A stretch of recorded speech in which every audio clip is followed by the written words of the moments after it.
السلام عليكم البنات، كنتمنى تكونوا بخير وعلى خير ان شاء الله. اليوم غادي نحضر معكم العسل. حتى دابا البنات وصلت انني نبدا في التحضيرات ان شاء الله. فكما كتشوفوا معايا هنايا راني خويت 1-2 كيلو ديال السكر سنيده. الا عندكم سكر القالب استعملوا سكر القالب، انا غادي نستعمل غير سكر سنيده. عندي تما 2 كيلو.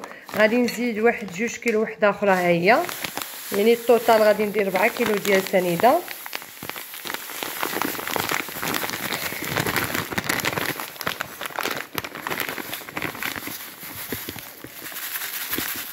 ها هي. وبالنسبه لكميه الماء، كل 2 كيلو غادي تضيفوا ليها يترو ديال الماء كما كتشوفوا معايا. وهنايا بما انني عندي 4 كيلو ديال السكر، فانا غادي نضيف 2 يترو ديال الماء. ها هي. غادي نكمل هذا، غادي نكمل هذا.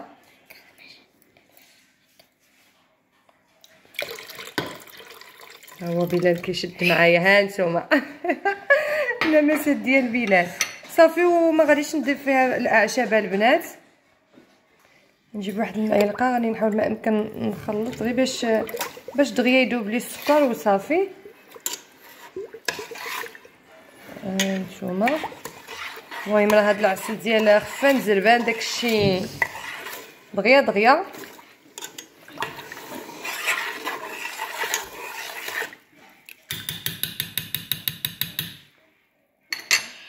دابا غادي نضيف 1-2 شرائح ديال الحامض، يمكن لكم ديروا حتى البرتقال.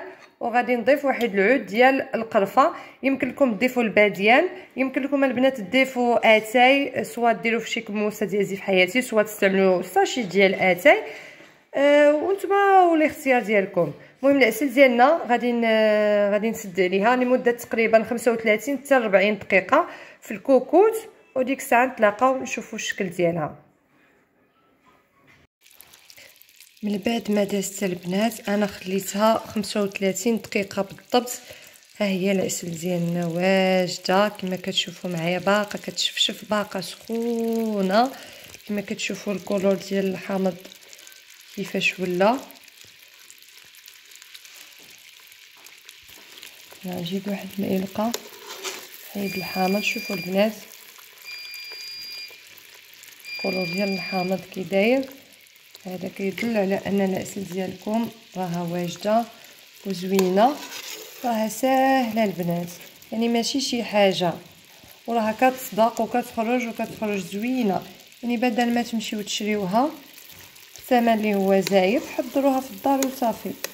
انا هاد المره حضرتها سامبل، يعني ما درت فيها لا عشوب لا حتى شي حاجه. نتوما بغيتو تزيدوا فيها العشوب زيدوا فيها.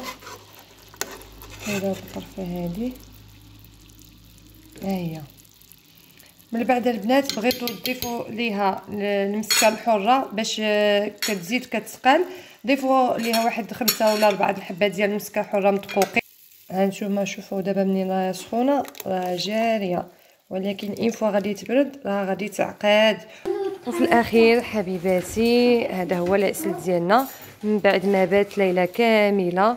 ها هي العسل بردات البنات وعقادت ولات خاتره وثقيله زوينه ما شاء الله تبارك الرحمن. يعني الطريقه راه سهله وبسيطه وغادي تصدق لكم من اول استعمال. يعني بالنسبه للمبتدئات ما تخافوا ما تحيروا. الا واحد الحاجه العسل ديالكم خصها تكون ثقيله فحال هكا باش تجيكم زوينه في المعسلات ديالكم اولا الشباكيات ديالكم. كنتمنى انكم تكونوا بخير وعلى خير وعواشركم مبروكه، وما تنساوش تشجعونا باللايك او بالبارطاج. تهلاو فراسكم بزاف وتسناونا فيديو قادم ان شاء الله.